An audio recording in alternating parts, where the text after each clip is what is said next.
The lantern's flame flickered against the rough-hewn walls of the Blackpool cabin, casting long shadows that danced like uneasy spirits across the packed earth floor. It was a chill autumn evening in 1852, the kind that seeped through the chinks in the log walls no matter how tightly Elias Blackpool stuffed them with rags. He sat at the scarred oak table, his calloused hands turning over a worn deck of cards, though he wasn't playing. Beside him, his wife, Clara, mended a tear in young Samuel's shirt, her needle moving with the steady rhythm of habit. Their other son, Thomas, 10 years old and wiry as a sapling, perched on a stool by the hearth, whittling a stick into what he claimed would be a rifle. Elias glanced up from the cards, his broad face etched with the lines of a man who'd wrestled Tennessee's red clay for every acre he owned. "Storm's brewin' out there," he said, voice low and gravelly, as if speaking louder might summon the wind sooner. Thunder rumbled distant, a warning growl from the hills. Clara nodded without looking up, her dark hair pulled back in a severe bun that did nothing to hide the worry in her eyes. She'd been quieter than usual these past weeks, ever since the fever took the neighbor's girl. "Boys'll need to be in before it hits. Samuel's out by the creek again, chasin' shadows." Thomas snorted, his knife pausing mid-scrape. "Ain't shadows, Ma. He's huntin' that painter fella. Says the man's got colors that move, like livin' things." Elias set the cards down, a faint smile tugging at his beard. The painter had come through Blackpool Hollow a month back, a thin stranger with ink-stained fingers and a cart full of canvases. He'd traded sketches for cornbread and stayed longer than most wanderers, charming the boys with tales of far-off cities where pictures captured souls. Elias had liked the man well enough, paid fair for his lodging, but Clara had watched him leave with a frown, muttering about strangers bearing gifts no family needed. "Fetch your brother, then," Elias told Thomas. "And mind the path. Creek's swollen from last rain." Thomas hopped down, grabbing his coat from the peg by the door. The boy was all energy, his cautious father's son in name only, brave to the point of recklessness, always the first to climb the tallest oak or dare the swinging bridge over the ravine. He slipped out into the gathering dusk, the door creaking shut behind him like a sigh. Clara's needle stilled. "That painter left those pictures, Elias. Hung in the boy's room like they were treasures." Samuel stares at his all day now, like it's whisperin' secrets. Elias pushed back from the table, standing to his full height, 6 feet of solid farmhand. He crossed to the window, peering through the warped glass at the darkening woods. Leaves swirled in eddies, harbingers of the storm. "Boys need wonder, Clara. This life's hard enough without it." But his words hung heavy, and he felt it too, the subtle shift in the air, as if the hollow itself held its breath. Inside the cabin's back room, the paintings waited. 2 of them, propped against the wall where the boys' shared bed stood empty. The first depicted a wild meadow under a stormy sky, grasses bending in an unseen wind, a lone figure blurred at the edge, like a memory fading. The second was darker, a dense forest at twilight, branches twisting into shapes that might have been faces, eyes glinting from the underbrush. The colors seemed too vivid, too alive, as if the paint hadn't quite dried. Thomas found Samuel by the creek's edge, the water murmuring over smooth stones, already frothed with the coming rain. Samuel, 8 and solemn, knelt in the mud, poking at something with a stick. "What you got there?" Thomas asked, crouching beside him. Samuel didn't look up. His face was pale, eyes fixed on the ground. "Nothin', just thinkin'." Thomas followed his gaze. Nothing but mud and pebbles. But Samuel's hands trembled, and when he finally met his brother's eyes, there was a haunted flicker there, like he'd seen something slip just beyond sight. "The painting," Samuel whispered. "The one with the trees. They moved when I looked close. Whispered my name." Thomas laughed, sharp and dismissive, but it came out forced. "Stories, Sammy. Painters' tricks with light." He ruffled his brother's hair, pulling him to his feet. "Come on, Pa's waitin'. Storm's comin'." As they trudged back through the lengthening shadows, the first fat drops of rain splattered the earth. Samuel lagged, glancing over his shoulder at the creek, where the water seemed to swirl unnaturally, forming patterns that echoed the twists in the forest painting. By the time they reached the cabin, the wind howled, rattling the shutters like impatient fingers. Inside, warmth from the fire greeted them. Clara wrapped Samuel in a blanket, her touch lingering.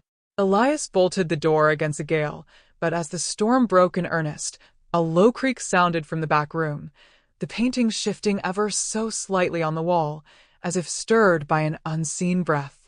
Elias Blackpool wiped the sweat from his brow, the afternoon sun beating down on the family's modest cabin like a blacksmith's hammer. The air hung thick with the scent of pine and damp earth, but today it carried something sharper, smoke from the chimney where his wife, Clara, had been baking cornbread since dawn.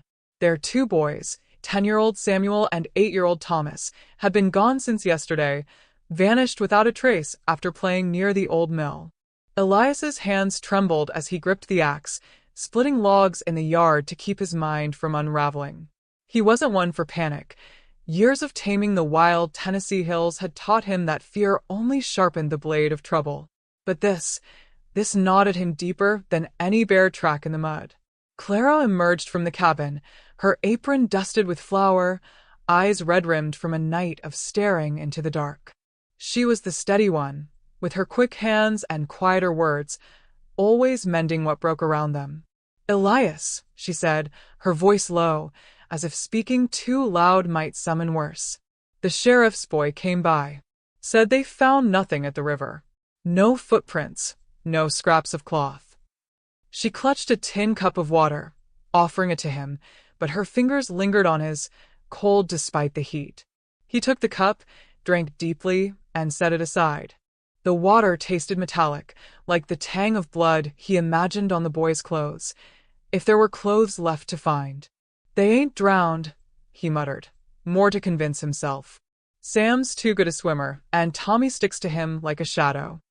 But doubt crept in, a slow fog rolling down from the hills. Yesterday, the boys had been laughing over those fool paintings Elias had bought from a traveling peddler, strange canvases depicting misty forests and shadowed figures that seemed to shift when you weren't looking straight. The peddler had grinned too wide, his eyes like polished stones, claiming they were heirlooms from some forgotten artist. Elias had hung them in the boys' room as a lark, thinking it'd spark their imaginations. Now those paintings sat inside, mocking him from the wall. He glanced toward the open door, half expecting to see small faces peering out from the oil-smeared trees. Clara followed his gaze, her lips pressing thin. "I took them down this morning," she whispered. Folded the cloths over them. Felt wrong leaving them up. But even as she said it, a chill prickled Elias's skin, unrelated to the breeze stirring the leaves. The cabin's shadows seemed longer, stretching toward the threshold like fingers testing the light. By dusk, neighbors trickled in, old Mr. Hargrove with his lantern and a jug of cider, young widow Ellis carrying a basket of herbs she swore could calm frayed nerves. They gathered on the porch, voices murmuring about posses and lanterns for the night search. Elias nodded thanks but kept his distance, his mind replaying the last sight of the boys. Samuel's freckled grin as he tugged Thomas toward the woods, canvas scraps tucked under their arms like treasures. "We'll make our own pictures, Pa," Samuel had shouted. Elias had laughed then. "Not now." Clara busied herself inside, lighting candles that flickered unnaturally, casting wavering shapes on the walls. As the group planned routes, Hargrove to the East Ridge, Ellis along the creek, a faint sound drifted from the boys' room. A rustle like paper crinkling or leaves underfoot.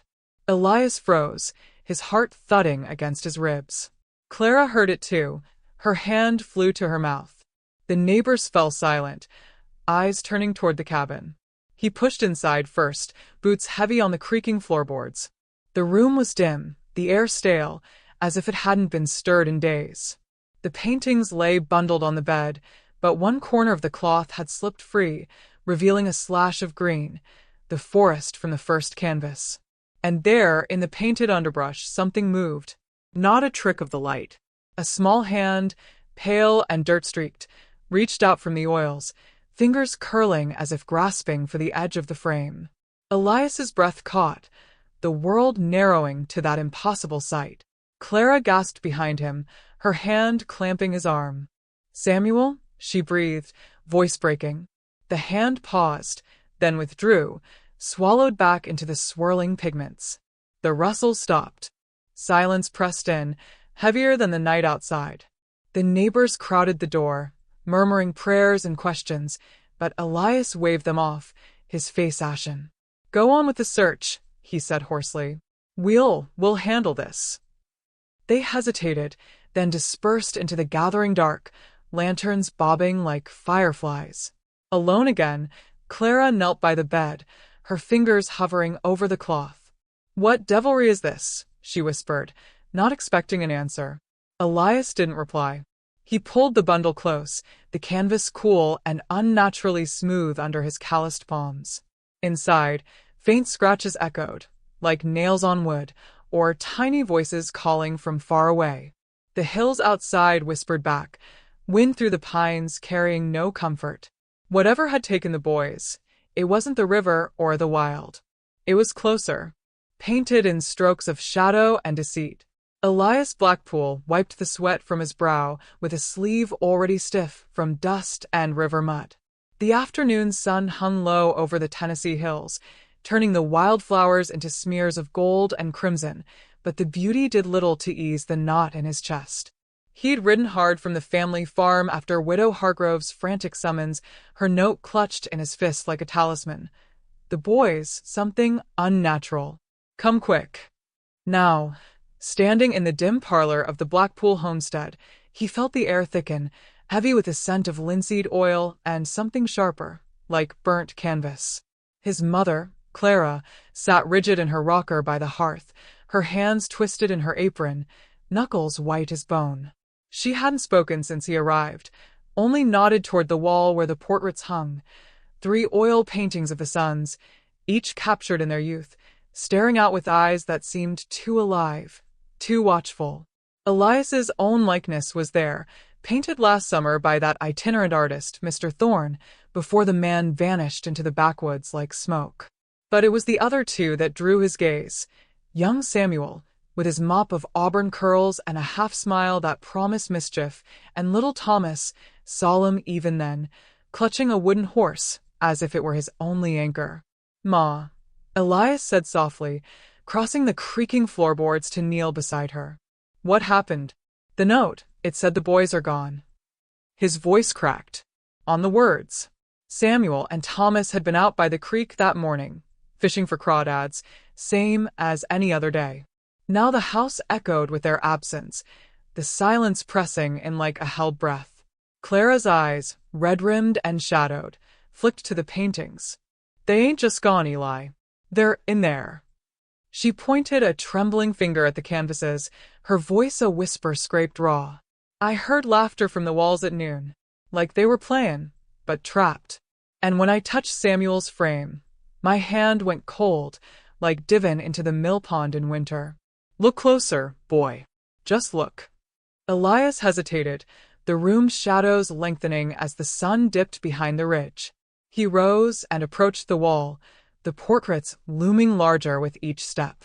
Samuel's eyes, painted a vivid green, seemed to follow him, the brushstrokes around the pupils shifting subtly, as if the light caught them wrong. He leaned in, heart thudding, and that's when he saw it, a faint ripple in the oil, like water disturbed by a stone. Not a crack, not a flaw in the paint, but a movement, drawing inward. A chill crawled up his spine.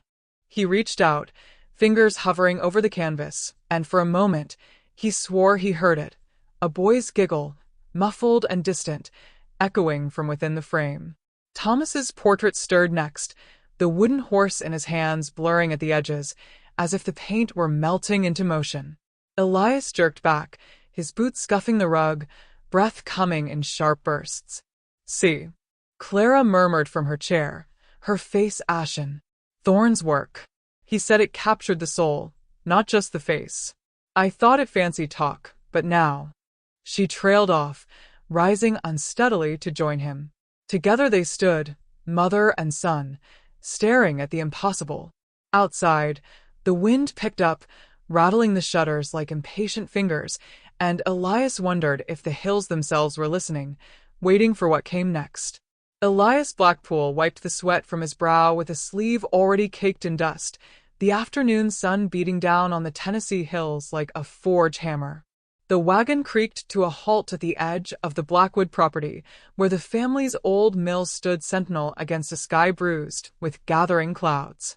His brother Samuel, ever the cautious one, scanned the treeline, his hand resting on the rifle slung across his chest. "This place gives me the chills," Samuel muttered, his voice low as if the woods themselves might overhear. "Folks say the paintings came from here.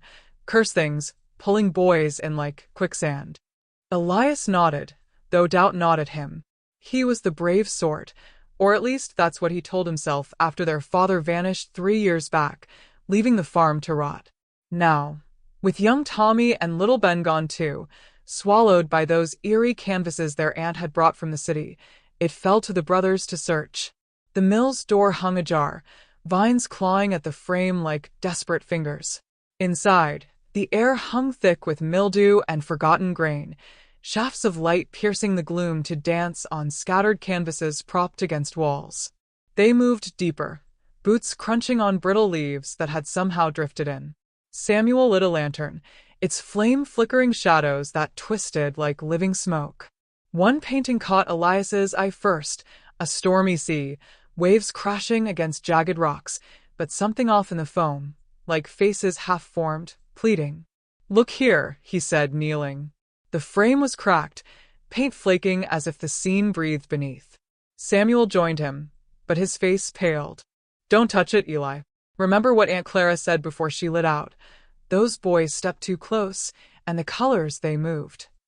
Tension coiled in Elias's gut as he recalled the night. The boys' laughter turning to screams, the paintings left upright in the parlor, empty frames mocking them come morning. The external threat wasn't some wild beast or rival clan. It was this insidious pull from the canvases, as if the world inside hungered for the living. They pressed on, finding a workbench littered with dried paints and brushes stiff with age. Elias picked up a sketch, a rough outline of the mill itself, but the door in the drawing stood wide, and beyond it, 2 small figures blurred into shadow. A sudden gust rattled the shutters, and Samuel spun, rifle raised. "Nothing. Just the wind." "We need a plan," Elias whispered, his voice steadier than he felt. "Burn 'em all? Or find a way to pull him out?" Samuel shook his head, eyes darting. "Burning might trap em forever. Pa always said these hills hold secrets. Maybe there's a key here, something the painter left." They rummaged, hearts pounding, but as Elias lifted a loose floorboard, a whisper seemed to rise from the dark beneath. Not words, but a pull, like tide on a shore. The first plan faltered when Samuel reached for a journal wedged in the rafters, its pages yellowed and brittle. He tugged, and the shelf above gave way, canvas after canvas tumbling down in a cascade of frames and fabric. One snagged on his sleeve, the painted sea's waves seeming to surge, cold spray imagined on his skin. He yanked free, cursing, but the damage was done.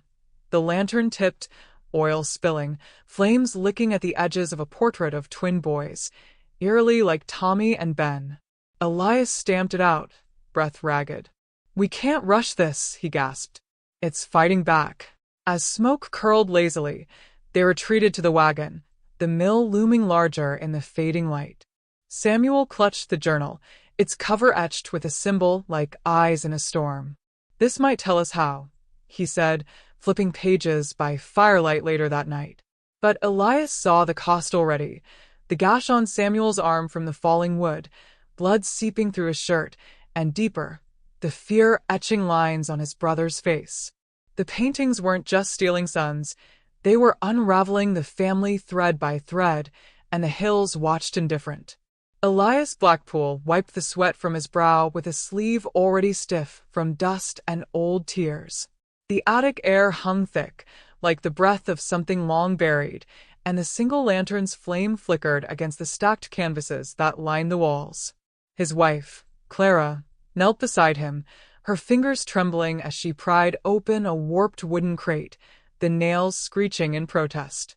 Their youngest, Tommy, hovered at the ladder, his 8-year-old face pale under the smudges of charcoal he'd been using to sketch the family portraits downstairs. "Pa, you think they're in there? Like the others?" Tommy's voice cracked, small but insistent, cutting through the silence. Elias didn't answer right away. He couldn't. The first two boys, Jacob and Silas, had vanished a month ago, stepping too close to those cursed paintings in the parlor, the ones Uncle Harrow had sent from New Orleans, wrapped in oilcloth and whispers of voodoo. One moment laughing, the next swallowed by swirling colors, their screams echoing from the canvas like wind through a hollow tree. Now, with the house feeling emptier than a gutted church, Elias had hauled these attic relics down, hoping for answers in the faded oils of ancestors no one remembered. Clara lifted the lid, and a puff of mildew escaped, carrying the faint scent of river mud and decay. Inside lay a portrait unlike the others, not a stern forebear, but a landscape, Tennessee hills under a bruised sky, with a dark pool at the center that seemed to ripple under the lantern light. "Look," she murmured, her voice a threadbare veil over fear. She traced the frame, where faint scratches marred the gold leaf. Letters, maybe, or claw marks. Tommy edged closer, his bare feet silent on the creaking boards. "It's moving, Ma. See the water?" Elias leaned in, heart thudding like a distant drum. The pool did shift, subtle as a shadow in fog, tendrils of black ink bleeding upward. He recalled the stories from his grandfather, tales of Blackpool land cursed by Cherokee spirits before the whites claimed it, paintings that trapped souls in their depths. But those were bedtime frights, not this gnawing reality. "We burn 'em all," he said finally, standing abrupt. "Tonight. No more waiting for the preacher." Clara's hand shot out, gripping his arm. "And if it pulls Tommy in two? We don't know how it works." Her eyes, red-rimmed from sleepless nights, held his, pleading for reason in the madness. Downstairs, the clock struck 11, its chimes muffled as if underwater. Elias fetched the lantern oil from the kitchen, pouring it over the crate with hands that shook. Flames caught quick, devouring the edges of the canvas, but as the fire roared, a low hum rose from the burning pool, Jacob's voice, faint and pleading. "Pa, cold here." Elias froze, the blaze reflecting in his widened eyes, while Clara pulled Tommy back, her nails digging into his shoulder. The attic filled with smoke, acrid and alive, coiling like fingers toward the rafters. Elias stamped at the edges, cursing under his breath, but the hum grew, drawing shapes in the haze, two small figures, translucent, reaching out. Tommy whimpered, pointing. "They're coming back." Clara shoved the boy toward the ladder. "Run. Get the bucket from the well." But Elias couldn't move, transfixed as the apparition solidified, their faces twisted in silent agony, mouths open in eternal cries. The fire sputtered, unnatural, as if fed by something wet and unwilling. When the flames finally died, leaving charred remnants and a chill that seeped into bones, Elias sagged against the wall.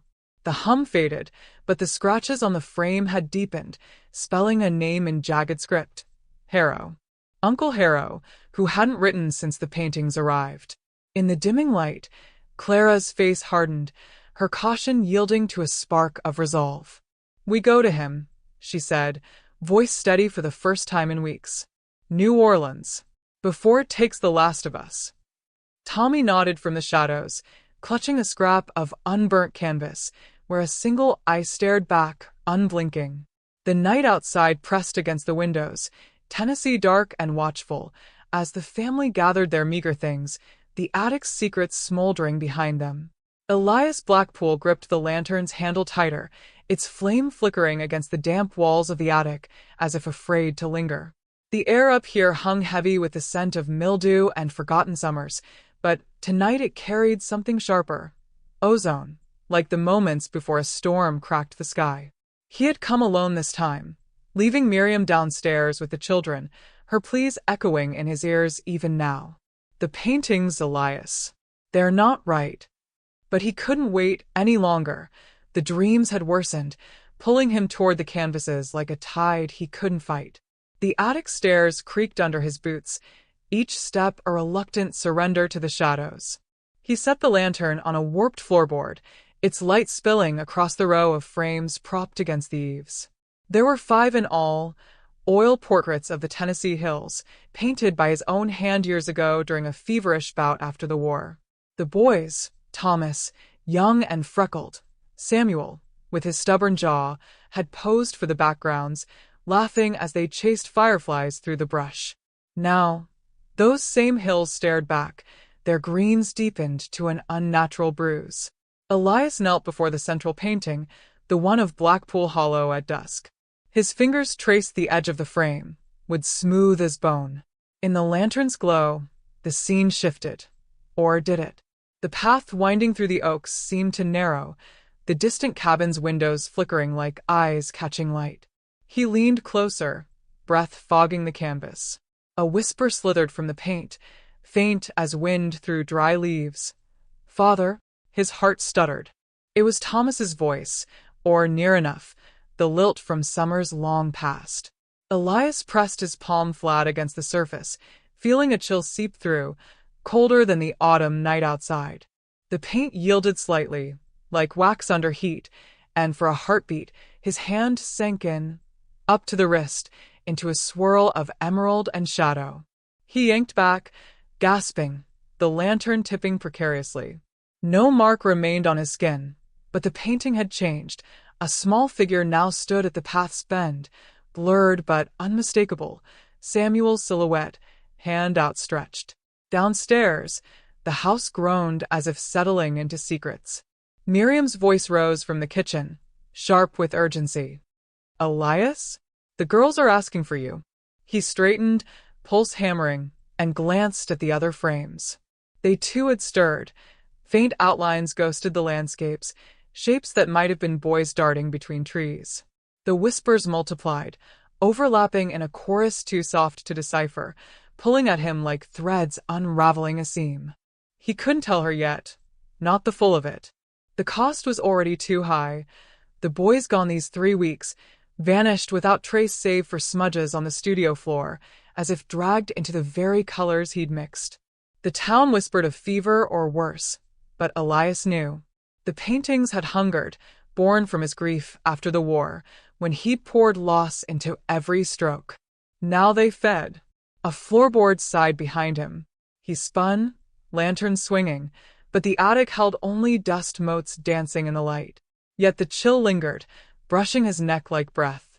Down the stairs he went, slower now, the whispers fading into the walls.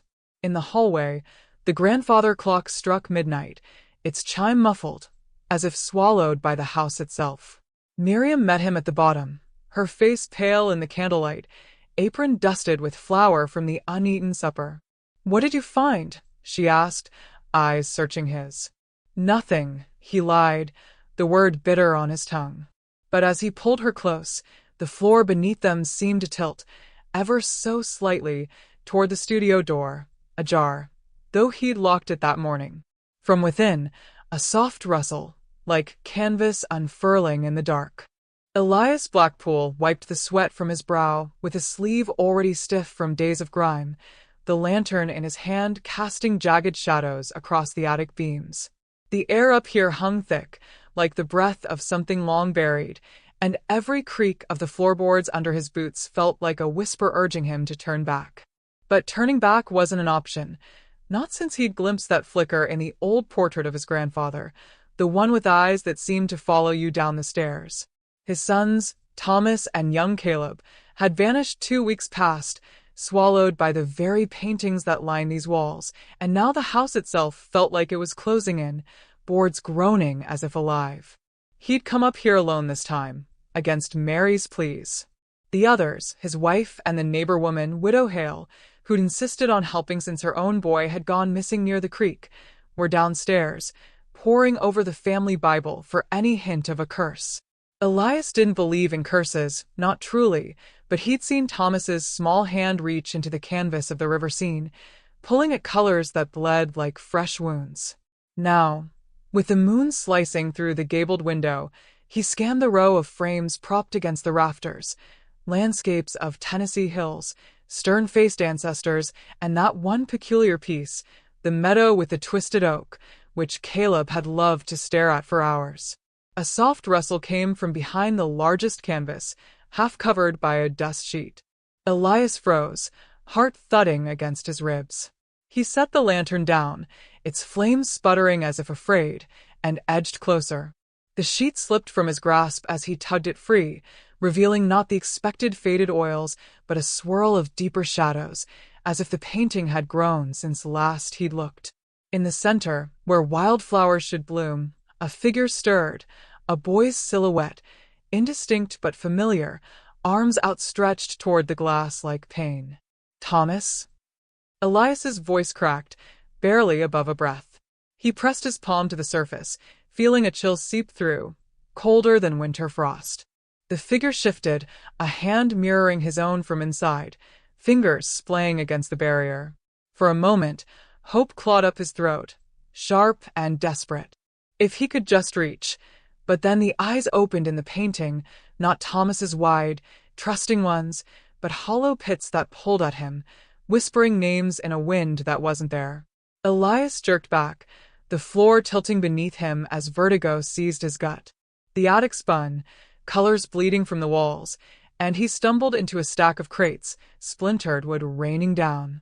Pain lanced his shin, but he scrambled up, snatching the lantern just as the painting's surface rippled like disturbed water. Downstairs, Mary's voice pierced the haze, calling his name with that edge of fear she'd worn since the boys disappeared. Elias bolted for the ladder, the lantern swinging wild, shadows lunging like hounds at his heels. He hit the main floor running, slamming the attic door behind him, the thud echoing through the house like a final heartbeat. Mary met him in the hallway, her face pale under the kerosene lamp's glow, apron twisted in her fists. Widow Hale hovered behind, clutching a rosary that clicked like dry bones. "What happened?" Mary demanded, eyes searching his for the truth he couldn't yet voice. "Saw him," Elias gasped, leaning against the wall to steady himself. "Or something like him. In the oak painting. It knows we're comin'." The women exchanged glances, the air between them thickening with unspoken dread.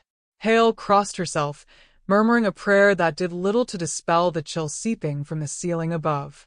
Mary reached for Elias's hand, her touch steady despite the tremor in her voice. "We can't keep poking at 'em blind. Last time, with Caleb's sketchbook, it nearly took you too." Elias nodded, but his mind raced ahead, piecing together the fragments they'd gathered.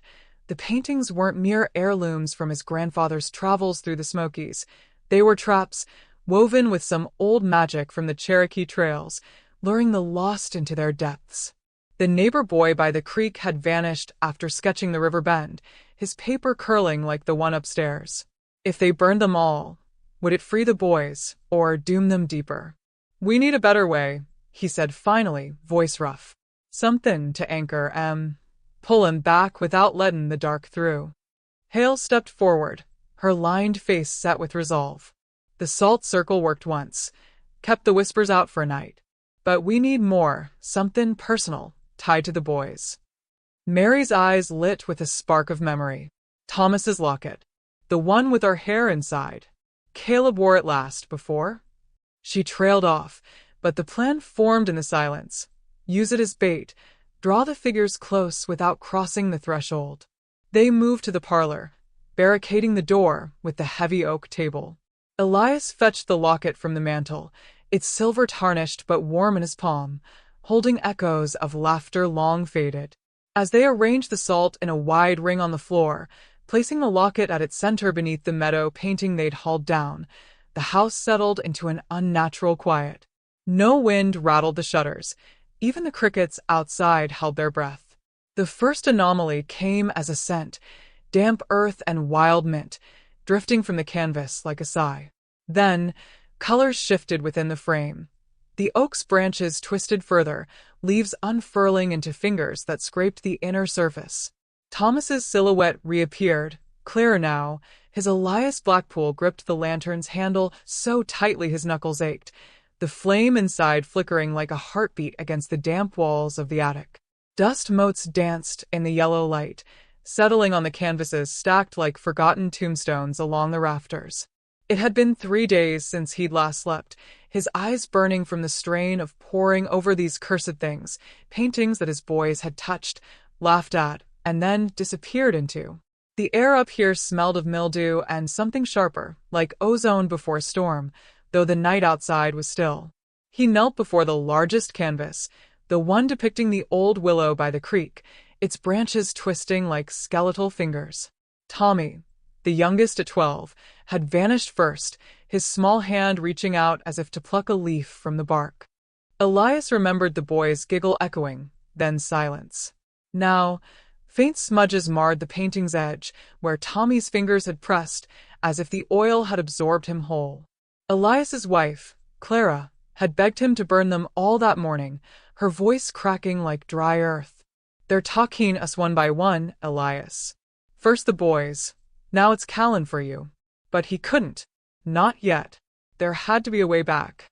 A soft creak from the floorboards below made him freeze. Clara? Or something worse?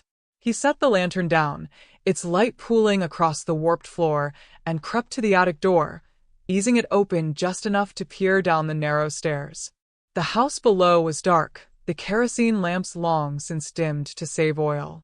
Their eldest, Samuel, wait, no, Samuel was gone too, pulled into that infernal portrait of the family farm at dusk. Only little Jamie remained, huddled in his room with the door barred, whispering prayers to a God who seemed deaf. The creak came again, closer this time, from the hallway. Elias's breath caught. He wasn't alone up here. He'd felt eyes on him since noon, a prickling at the base of his skull. The paintings weren't just portals, they watched. He descended the stairs silently, his boots avoiding the loose third step that always groaned. At the bottom, the corridor stretched like a vein through the heart of the old Blackpool homestead, shadows clinging to the walls where wallpaper peeled in ragged strips. "Clara?" His whisper scraped against the quiet. No answer. He moved toward the boys' room, the door ajar as he'd left it. Inside, the beds were empty, sheets twisted as if the boys had only stepped out for a moment. Jamie's quilt bore a fresh tear, from when he'd clawed at it in his sleep last night, murmuring about colors that moved. Elias pushed the door wider, and the lantern light fell on the far wall, where the smallest painting hung, the one of the Tennessee hills under a bruised sky. It had been a gift from Old Man Hargrove, the itinerant painter who'd passed through town years back, trading canvases for a hot meal. "Got a spark of the other world in him," Hargrove had said with a wink. Elias hadn't thought much of it then. Now, the hills in the paintings seemed to shift, the purple clouds roiling slowly, unnaturally. He stepped closer, heart pounding. Was that a figure there, small and blurred, scrambling up the painted slope? Jamie's voice echoed faintly from downstairs. "Pa? You up there?" But Elias couldn't tear his eyes away. The air grew thick, humming with that same electric tang, and the frame warmed under his palm as he reached out. A hand clamped on his shoulder from behind. He whirled, lantern swinging, to face Clara. Her face was gaunt, eyes hollowed by grief, a shawl clutched around her shoulders against the chill that seeped from the walls. "Elias, you can't keep doing this. It's pulling you in, same as the boys." She glanced at the painting, flinching as if it might lunge. "I heard it tonight," whispers, like wind through the willows, Callan names. He pulled her into the room, shutting the door softly. "I saw something, Clara. In the hills. It looked like Tommy." Her breath hitched, and she pressed a hand to her mouth, tears welling. They'd argued all evening, her wanting to flee to her sisters in Nashville, him insisting they stay, that the answers were here in the house. But now, doubt gnawed at him. The boy's absence was a wound that festered, and every night the paintings seemed to grow, their edges bleeding faint colors onto the walls. Down the hall, Jamie's door rattled. "Ma? Pa?" The boy's voice trembled, higher than usual. Clara moved first, crossing to his room and easing the bar free. Jamie stood in the center of the floor, his nightshirt damp with sweat, clutching a small sketch he'd made, a crude drawing of the creek painting, with stick figure boys waving from inside. It spoke to me again, he said, eyes wide. Said if we don't give it one more, it'll take us all. Elias knelt, taking the sketch, the paper crinkling under his fingers. The house settled around them with a sigh, floorboards popping in the cold. Outside, the wind kicked up, rattling the shutters like impatient knuckles. Clara sank onto the bed, pulling Jamie close. What does it want, Elias? Our blood? Our souls? Her voice was a thread, fraying. He stared at the sketch, the lines blurring as his vision swam. The attic called to him still, a pull like gravity, but now the whole house felt alive, breathing through the cracks. We fight it, he said. Elias Blackpool's hands trembled as he clutched the edge of the warped easel, the attic air thick with dust and the faint, metallic tang of old paint. The canvas before him wasn't right, not like the others.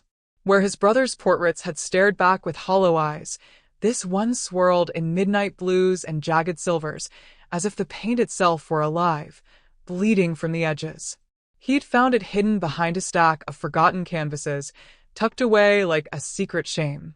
Ma had sworn there were only 3, one for each boy, but this fourth, it whispered to him in the quiet hours, pulling at the frayed threads of his sanity. Downstairs, the floorboards groaned under Clara's footsteps. She was pacing again, her skirts whispering against the wood like dry leaves in a storm. Elias wiped sweat from his brow, the lantern's flicker casting long shadows that danced like fingers across the walls. He shouldn't be up here alone. Not after what happened to Jonah last night, his brother's screams echoing from the frame before silence swallowed him whole. But the pull was too strong, a magnetic ache in his chest that drew him back to the paintings every time he tried to flee. Elias. Clara's voice rose from the landing, sharp with worry. You promised you'd come down before dark. He didn't answer, his gaze fixed on the canvas.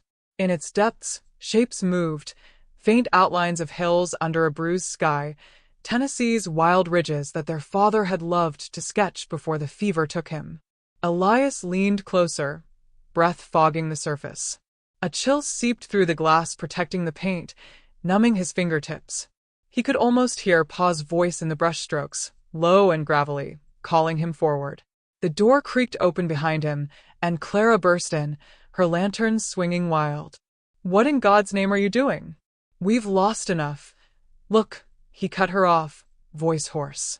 He pointed without turning, afraid to break the spell. It's not like the others. It's calling. Clara hesitated, her shadow merging with his on the wall. She was the steady one, always had been since the boys started vanishing one by one. Brave in her quiet way, mending nets and tending the garden while the world outside the cabin twisted into nightmare.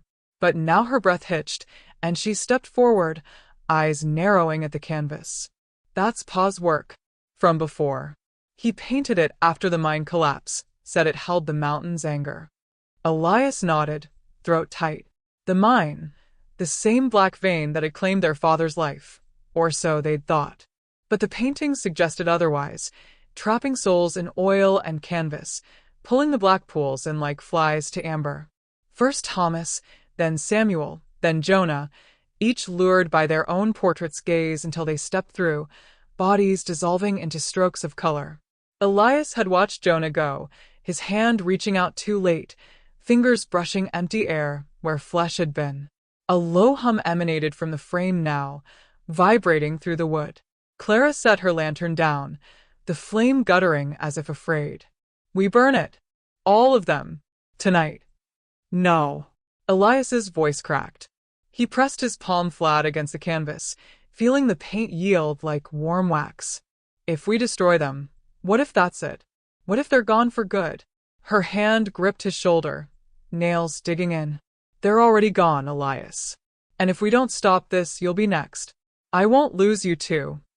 The hum grew louder, a chorus of distant voices, Thomas laughing, Samuel humming a tune from their childhood, Jonah's plea from the night before. Elias's vision blurred, the attic fading as the painting's world sharpened. Hills rolled in, dark and unforgiving, and there, at the base of a gnarled oak, stood a figure. Pa. Not the frail man of his memories, but strong, beckoning with a hand scarred from the mine's rocks. Elias, Clara whispered urgently, shaking him. Fight it. But he was slipping, the boundary thinning. The canvas rippled, and cool air rushed out, carrying the scent of damp earth and sulfur. His fingers sank into the paint, up to the knuckles, and pain lanced through him, sharp, like shards of glass embedding in his skin. He gasped, pulling back, but a tendril of blue clung to his hand, staining his flesh like ink. Clara yanked him away, her face pale in the lantern light. See? It's taking you piece by piece. He stared at his hand, the stains spreading slowly, veins darkening beneath the skin. The hum faded, but the pull lingered, a hook in his gut. Downstairs, the wind howled against the cabin walls, rattling the windows as if the mountains themselves were closing in. They descended in silence, Clara's arm linked through his for support. The parlor felt smaller, the remaining portraits on the mantel glaring down like judges. Ma was there, slumped in her chair by the fire, her eyes distant since Samuel vanished. She didn't look up as they entered, just murmured, "The colors, they're hungrier now." Elias sank onto the settee, the stain on his hand throbbing in time with his pulse. Clara busied herself with the hearth, poking at the embers until flames leaped higher, casting erratic shadows. "We leave at dawn," she said finally, voice steady despite the tremor in her hands. "Pack what we can. Head east, away from these cursed hills." Ma stirred, her gaze sharpening. "And abandon them? Your brothers. They're not coming back, Ma." Clara's words hung heavy, the first crack in her resolve. "Not like this." Elias gripped the lantern's handle tighter, its flame flickering against the damp walls of the attic, as if afraid to linger. The air up here hung heavy with the scent of mildew and forgotten summers, but tonight it carried something sharper. Ozone, like the moments before a storm breaks. He had come alone this time, leaving Ma and the others below, their whispers chasing him up the creaking stairs. The paintings waited in the corner, shrouded under a dust cloth that billowed slightly, though no wind stirred the room. He pulled the cloth away with a deliberate slowness, heart thudding in his ears. There they were, 5 canvases, each capturing the boys at different ages, Tommy with his slingshot, grinning mid-aim, little Ben sketching by the creek, the twins, arm in arm, laughing at some shared secret. But Elias's eyes fixed on his own portrait, the one Pa had painted last fall, before the fevers took him. In it, Elias stood tall by the barn, axe in hand, the Tennessee hills rolling gold behind him. The paint still gleamed unnaturally, as if wet. A soft scrape echoed from the frame, like nails on wood. Elias froze, the lantern swinging in his grasp. He leaned closer, breath shallow. The eyes in the painting, his eyes, shifted. Not much, just a flicker, but enough to send ice through his veins. "Boys," he whispered, voice cracking.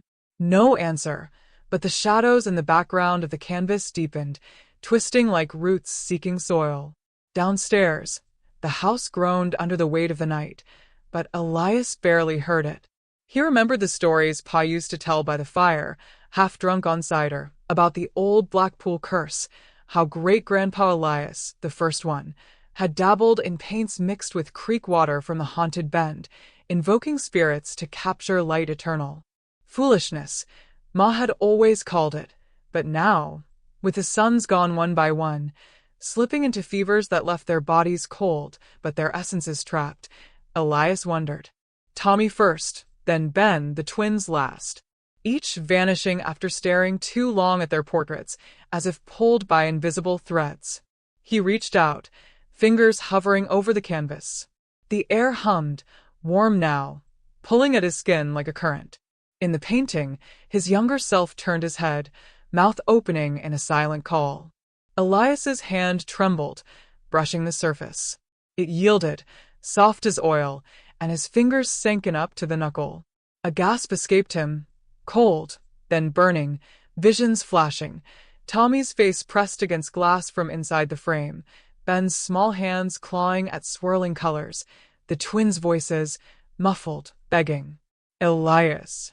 Ma's voice sliced through from below, sharp with panic. Footsteps pounded up the stairs. He yanked his hand free, the painting snapping back to stillness, but a smear of color lingered on his skin, vivid blue from the hills, staining like blood. Ma burst into the attic, her shawl clutched tight, eyes wide in the lantern's glow. What in God's name are you doing up here? The windmill's gone again, screaming like the devil, and I swear I heard the boys crying. Elias stood, hiding his hand behind his back, the stain pulsing faintly. It's them, Ma. They're in there. I felt it. He didn't wait for her denial. The pull was stronger now, urging him back. But as he turned, a low rumble shook the house, dust sifting from the rafters. Outside, thunder cracked, though the sky had been clear. The paintings trembled on their easels, frames rattling like bones. Ma grabbed his arm, her grip iron. We end this tonight. No more waiting for preachers or doctors. If they're trapped, we bring 'em out or burn it all. Her voice held no tremor, just the resolve of a woman who'd buried a husband and now faced losing her blood. Elias nodded, the weight of it settling. They descended together, the lantern casting long shadows that danced like watchers in the dark. In the parlor, they gathered the paints Pa had left, jars of pigment mixed with that cursed creek water, brushes stiff with age. Lila, the youngest still left, hovered by the door, her face pale but eyes fierce. I'll help, she said, no plea, just fact. The three of them worked in silence, the storm building outside, rain lashing the windows like accusations. Elias dipped a brush into the mixture, the liquid swirling unnaturally, whispers rising from it, faint, like wind through reeds. He approached his painting first, heart pounding. The eyes watched him now, pleading. With a steady hand, he painted over them, a thick black line sealing the gaze. The canvas bucked, colors bleeding outward, and from within came a child's scream, Tommy's, raw and real. Ma pressed a hand to her mouth, but didn't falter. She took the brush next, slashing across Ben's portrait, the creek in the background boiling into foam on the real floor. Lila handled the twins, her small strokes precise, tears carving tracks down her cheeks as their laughter turned to wails. But as the last stroke fell on Elias's own, the room plunged into chaos. The paintings ripped free, canvases tearing like flesh, and forms emerged, shadowy, writhing, the boys' shapes but twisted, eyes hollow. The air thickened, the curse uncoiling, reaching for Lila now, the final thread. Elias shoved her behind him, the stain on his hand flaring bright. Not her, he growled, plunging the brush into the heart of his portrait. Light erupted, blinding, the house shaking. Elias Blackpool's hands trembled as he gripped the edge of the attic frame, the lantern's flame flickering like a dying heartbeat against the warped wooden beams. Dust motes swirled in the air, thick and cloying, as if the house itself were exhaling secrets long buried. Below, the distant murmur of the Tennessee River carried on the night wind, a reminder that the world outside still turned, indifferent to the unraveling within these walls. But up here, in the heart of the Blackpool homestead, time had folded in on itself, pulling the family deeper into the painted void. His wife, Clara, knelt beside the largest canvas, her fingers tracing the faded edges where their eldest son, Thomas, had first appeared or vanished, depending on how the light caught the oils. She was the steady one, always had been, her dark hair pinned back with a practicality that belied the fear-etching lines around her eyes. It's changing again, she whispered, her voice a threadbare veil over the panic. The painting depicted the family farm at dusk, but now the shadows in the barn stretched unnaturally, coiling like smoke toward the figure of a boy who wasn't quite Thomas anymore. His face blurred at the edges, as if the paint were weeping. From the corner, young Miriam huddled against a crate, her knees drawn to her chest. At 12, she was the last tether to innocence in this house of ghosts, her wide eyes reflecting the lantern's glow like twin moons. She clutched a smaller sketch, one her brothers had made years ago, before the canvases began to hunger. "Mama, make it stop," she pleaded, but Clara only shook her head, her hand hovering over the canvas without touching. Elias stepped closer, the floorboards creaking under his boots, each groan a warning. He'd burned 3 paintings already that week, fed them to the hearth downstairs until the smoke choked the chimney and the air tasted of ash and regret. But this one resisted. The flames had licked at it once before, only to reveal more layers beneath, deeper scenes of the boys laughing in fields that no longer existed. The external chill seeped through the attic slats, a harsh autumn frost that had killed the last of the crops, leaving the family with barren earth and empty bellies. It mirrored the void inside, the resource shortage that gnawed at them as surely as the paintings did. Without the boys' labor, the farm teetered on ruin, and whispers from neighboring folks spoke of auctions, of the Blackpools losing everything to debt. "We can't keep pretending," Elias said, his voice rough from disuse, the words tumbling out like stones down a ravine. He was the cautious one, the farmer who'd mapped every furrow of their land, yet here he faltered, his bravery eroded by nights of watching colors shift in the dark. That rival painter from town, Harrington, he knew something. Said the pigments came from old mines, cursed with river silt that traps souls. "If we don't end this tonight, Miriam's all we'll have left." Clara's gaze snapped to him, sharp as a scythe. "And what then? Smash it like the others?" "It pulls harder each time, Elias. Last night, I felt Thomas's hand in mine, cold but real." She pressed her palm to the canvas, and for a heartbeat, the painted boy's eyes flickered, locking onto hers with a plea that twisted her features. The air grew heavier, the lantern dimming as if shadows were drinking the light. A low hum emanated from the frame, vibrating through the floor, and Miriam whimpered, covering her ears. Elias snatched a hatchet from the wall, its blade dulled from splitting cordwood, but heavy enough for the task. His plan had been simple: isolate the painting, confront whatever entity lurked in the oils. But as he raised it, the canvas rippled, the barn's shadows erupting into tendrils that lashed out, wrapping around his wrist like vines thirsting for blood. Pain seared up his arm, hot and insistent, drawing a gasp from his lips. Clara lunged forward, grabbing the hatchet's handle to steady him, her free hand yanking at the tendrils, fleshy now, pulsing with an unnatural warmth. "Fight it," she urged, her voice cracking under the strain. Miriam scrambled to her feet, tears streaking her face, and hurled the sketch at the painting. It adhered instantly, the paper dissolving into the oils like sugar in water, but it bought them a moment. The tendrils recoiled, the hum faltering. Elias wrenched free, blood trickling from shallow cuts, the hatchet biting into the canvas with a wet tear. Colors bled out, pooling on the floor in viscous streams that stank of decay and wet earth. The boy's form fragmented, screaming silently as fragments of the farm dissolved, fields crumbling to ash, the river in the background churning into a maelstrom. But as the painting shredded, a new image emerged beneath. Not their sons, but something older, a cluster of figures from the mine's depths, eyes hollow and accusing. The attic plunged into silence, broken only by their ragged breaths. Clara slumped against Elias, her strength spent, while Miriam peered at the remnants, horror dawning.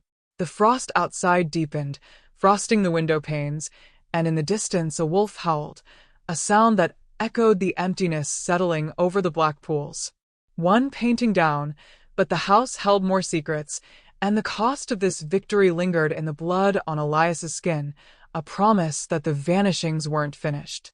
Elias Blackpool stood alone in the dim parlor of the old Tennessee farmhouse, the air thick with the scent of damp canvas and regret.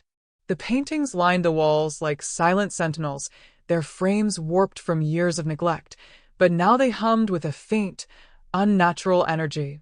He had sent the others away, his wife Clara, pale and trembling, clutching their youngest daughter's hand. The sheriff, who had come with lanterns and grim resolve but left with more questions than answers. Only Elias remained, facing the largest canvas, the one that had swallowed his son's whole. It was the portrait of the family estate, painted by that itinerant artist who had passed through Blackpool lands a decade ago, his eyes too sharp, his smile too knowing. The boys, Thomas and young Samuel, had vanished into it 2 nights prior, drawn by whispers only they could hear. Elias had watched it happen, frozen in the doorway, as their small hands reached toward the swirling oils, and the canvas rippled like water disturbed by stones. Now, the painting showed the house as it was, but altered.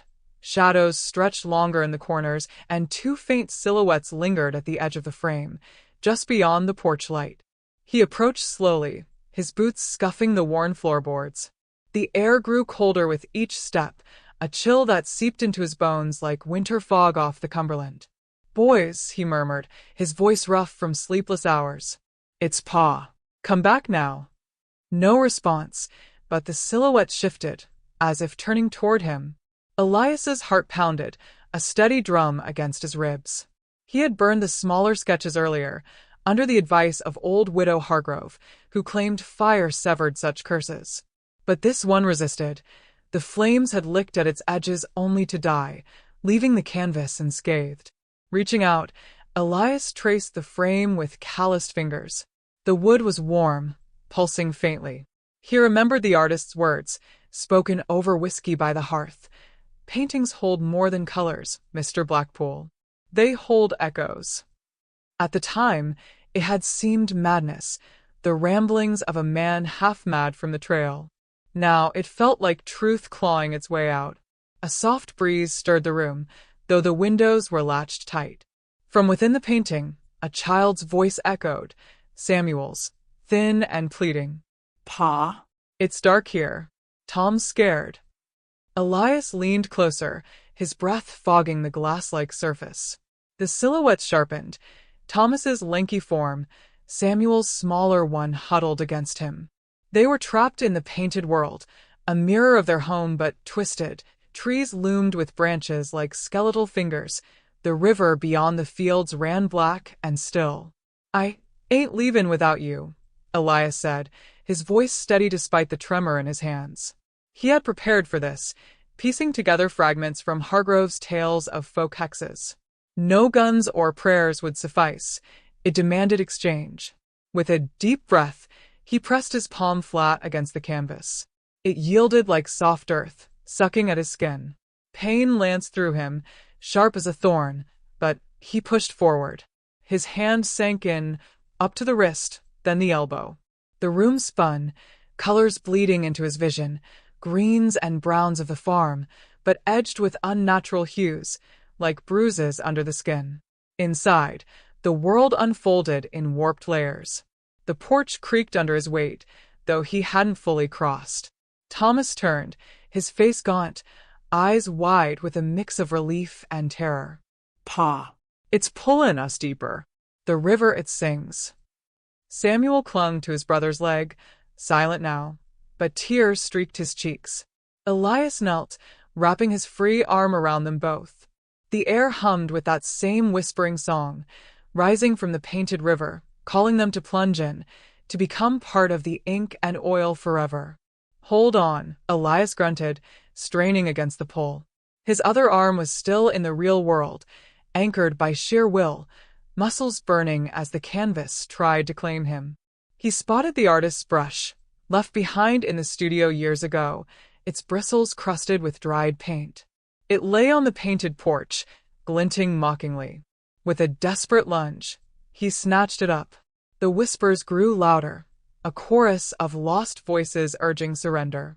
Elias dipped the brush into a jar of lampblack from his pocket, Hargrove's remedy, to rewrite the echo. He slashed at the canvas from within, broad strokes erasing the river's edge, smearing the shadows that clawed at his sons. The painting resisted, colors swirling back like living things, but Elias pressed on, his hand trembling. Thomas helped, his small fingers guiding the brush, while Samuel whispered encouragements. A tear split the canvas with a sound like ripping cloth. Light flooded in from the parlor, real light, warm and unyielding. The boys tumbled through first, landing in a heap on the floorboards, coughing and crying. Elias followed, wrenching his arm free as the painting buckled. He collapsed beside them, the brush still clutched in his fist, now crumbling to dust. The canvas hung limp, its surface cracked and faded, the silhouettes gone. But as Elias gathered his sons close, he felt the chill linger in his veins, a faint whisper echoing in his ears. The farm would never feel quite the same. Shadows in the corners seemed to watch, and on moonless nights, he swore he heard the river sing. Yet his boys were home, breathing against him, and that was enough to face whatever echoes remained.